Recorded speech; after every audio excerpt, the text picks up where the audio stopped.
इस वीडियो में बीए भाग द्वितीय की समस्त छात्रों को नमस्कार। आज हम पढ़ेंगे अमेरिका का संविधान। हम लोग राजनीति विज्ञान के अंतर्गत फर्स्ट पेपर पढ़ रहे हैं, जिसमें विश्व के संविधान के बारे में पढ़ेंगे, यानी प्रमुख राज्य व्यवस्थाएं। तो उसके अंतर्गत हम आज पढ़ेंगे अमेरिका का संविधान। तो अमेरिका का संविधान जब हम बात करते हैं, बहुत बड़ा विशाल विकसित देश है, तो इसके बारे में हम देखते हैं यहाँ की संविधान किस प्रकार बना। तो हम देखते हैं अमेरिका का जो संविधान है वो 1787 की फिलाडेल्फिया कॉन्फ्रेंस द्वारा निर्मित संविधान है, जो कि 1789 का संविधान कहलाता है। 1787 में बना संविधान सभा के द्वारा और उसके बाद वह 1789 में लागू कर दिया गया। तो प्रत्येक देश की जो शासन व्यवस्था है वह उसकी किस पर निर्भर करती है? भौगोलिक दशा क्या है, उसके प्राकृतिक साधन क्या हैं, भौतिक परिस्थितियाँ कैसी हैं, सामाजिक जीवन कैसा है, उनकी परंपराएं क्या हैं, उसका प्रभाव उसमें आवश्यक रूप से पड़ता है। तो हम सबसे पहले देखते हैं अमेरिका की भौगोलिक दशा। क्षेत्रफल की दृष्टि से अगर हम देखें तो अमेरिका की जो संघीय शासन व्यवस्था की सफलता का एक कारण है। हालांकि निग्रो आदि समाज में गरीबी काफ़ी है, आम समृद्धि के कारण लोग अपने राजनीतिक जीवन में निश्चिंत होकर रुचि लेते हैं। समुद्र तट है, जिससे नौशक्ति विकसित है, प्राकृतिक साधन है, सोना पैदा करने की क्षमता है, खाद्यान्नों के उत्पादन में संपन्न है, अंतर्राष्ट्रीय स्तर की राजनीति में अपना वर्चस्व बनाए रखने की लालसा है, जो कि हम आजकल न्यूज़पेपर में आए दिन देखते हैं। जब भी उनके चुनाव होते हैं, राष्ट्रपति के चुनाव होते हैं, तो हम देखते हैं पूरा विश्व जो है उसमें रुचि रखता है और इतना जोर शोर से प्रचार प्रसार होता है कि सबको ये लगता है कि अमेरिका में कौन राष्ट्रपति बनेगा, जिसकी क्या नीति होगी। तो ये सब क्या है? उसका वर्चस्व है। इसके निवासी क्या हैं? जनसंख्या की देखा जाए तो यहाँ पर अधिकतर उपनिवेशीकरण के अंतर्गत बाहर के लोग आए हुए हैं। यहाँ के जो मूल निवासी हैं वो रेड इंडियन के नाम से जाने जाते हैं, आदिवासी हैं वो, और उनको अमेरिका में आए जितने भी बाहर से जो लोग आए हैं वो सारे गोरे लोग हैं। तो इसीलिए उनका क्या है, गोरे लोगों द्वारा उनके सारे अधिकार जो है समाप्त कर दिए गए हैं।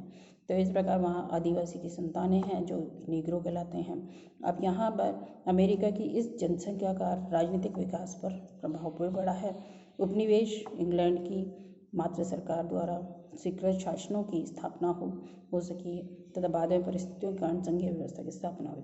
यहाँ पर हम देखें, अगर मानते हैं तो हम देखें तो अमेरिका के अंतर्गत ये भी एक इंग्लैंड का गुलाम रहा है, लेकिन इसने अपनी आज़ादी कर ली, आज़ादी दी है। आज़ादी कैसे ली इन्होंने? वाशिंगटन के जो राष्ट्रपति थे वाशिंगटन के, जॉर्ज वाशिंगटन, उनके नेतृत्व में इन्होंने अपनी आज़ादी ली है। फिर देखते हैं हम इसकी सामाजिक दशा। यूरोप के विविध देशों व वहाँ की विविध नस्लों, भाषाओं, संप्रदायों के लोगों में बसा होने के कारण अमेरिका के प्रारंभिक समाज में यह स्वाभाविक था कि पारस्परिक प्रतिस्पर्धा व खींचतान रहती है। लेकिन यहाँ पर इतनी सारी शीघ्र नस्ल, भाषा, धर्म तथा सांप्रदायिकता पर इन्होंने इस अनेकता में भी एकता को परिवर्तित कर दिया। और इस प्रकार हम यहाँ देखें तो यहाँ एक संघीय संविधान की स्थापना हुई। तो इस प्रकार हम देखते हैं तो उपनिवेश जितने भी थे उनको एक करके राष्ट्रीय व सांस्कृतिक एकता के मार्ग पर चल पड़े। तो अब हम इसका विकास अगर देखें तो इन्होंने कैसे संविधान का विकास हुआ। यहाँ पर संविधान के विकास के अंतर्गत देखें तो इंग्लैंड व यूरोप से अमेरिका में बहुत सारे लोग आए यहाँ पर जीविकोपार्जन के लिए, क्योंकि यहाँ पे आदिवासी थे तो उनको इतनी ज्ञान नहीं था टेक्नोलॉजी का, तो इसलिए यूरोप से और इंग्लैंड से बहुत सारे लोग आने लगे और यहाँ बसने लगे।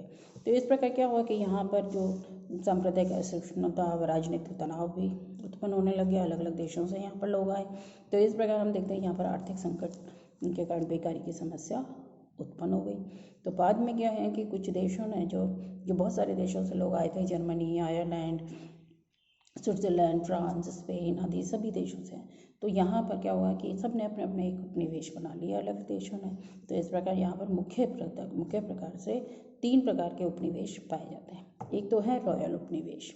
रॉयल उपनिवेश क्या थे कि यहाँ गवर्नरों की नियुक्ति जो है ब्रिटिश सम्राट द्वारा होती थी और वे उसी के प्रतिनिधि समझे जाते थे।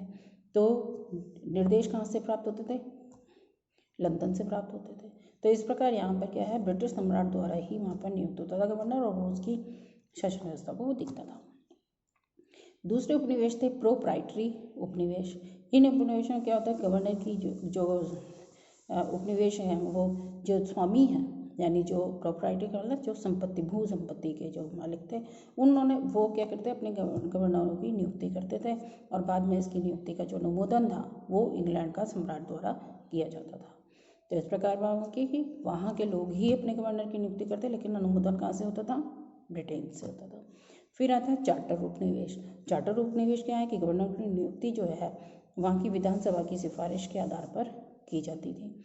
सभी उपनिवेश आंतरिक मामलों में एक सीमा तक स्वतंत्र थे, लेकिन सैनिक मामलों में और सारा वो ब्रिटेन के अंतर्गत था। ब्रिटेन उस पर नियंत्रण रखता था। जितने भी परराष्ट्र होंगे, दूसरे देशों से संबंध स्थापित करना, तो वो भी सारा के पर नियंत्रण था, इंग्लैंड का नियंत्रण था। लेकिन ये धीरे धीरे क्या हुआ कि इंग्लैंड का शिकंजा जो है बढ़ता चला गया। इसके फलस्वरूप क्या हुआ कि इंग्लैंड के खिलाफ लोगों में प्रतिरोध उत्पन्न होने लग गया, सर्वरोष उत्पन्न होने लगा। तो इस प्रकार उन्होंने अपनी आवाज़ को उठाया और उन्होंने जनता की आवाज़ बना दी, कानूनों का विरोध करने लगे इंग्लैंड के। और इस प्रकार उन्होंने 1776 में ऐसी परिस्थितियां आ गई कि सारे उपनिवेश के लोग जो हैं उन्होंने क्रांति को ही विकल्प अपना चुन लिया और इस प्रकार अमेरिका के उपनिवेश के लोगों में इंग्लैंड के विरुद्ध क्रांति का निश्चय कर लिया और जॉर्ज वॉशिंगटन के नेतृत्व में उन्होंने अपनी स्वतंत्रता के लिए आवाज़ उठाई और इस प्रकार 4 जुलाई 1776 को स्वतंत्रता की उद्घोषणा कर दी गई। और इस प्रकार 17 नवंबर 1777 को प्रत्येक उपनिवेश का एक एक सदस्य लेकर एक नई समिति का निर्माण किया गया, जिसका कार्य था ऐसे संविधान का विचार करना जिसके अंतर्गत एक होकर सभी उपनिवेश स्वतंत्रता संग्राम को चला सकें तथा आंतरिक व्यवस्था बनाए रख सकें। कुछ समय बाद ये व्यवस्था असफल हो गई और फिर उस पर गृह युद्ध वापस छिड़ने लग गया, बढ़ने लगी। तब हैमिल्टन और मैडिसन ने के प्रयत्नों से फिलाडेल्फिया में सब राज्यों की सहमति से एक सम्मेलन बुलाया गया और इस सम्मेलन 4 माह तक चला।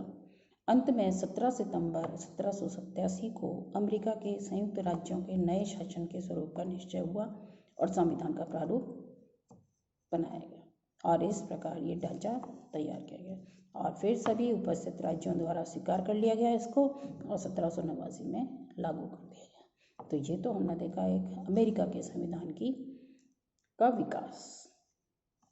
उन्होंने सबने एक होकर इंग्लैंड के विरुद्ध होकर और उन्होंने अपना संविधान बना लिया और ये कहलाता है हैमिल्टन और मैडिसन का। हाँ।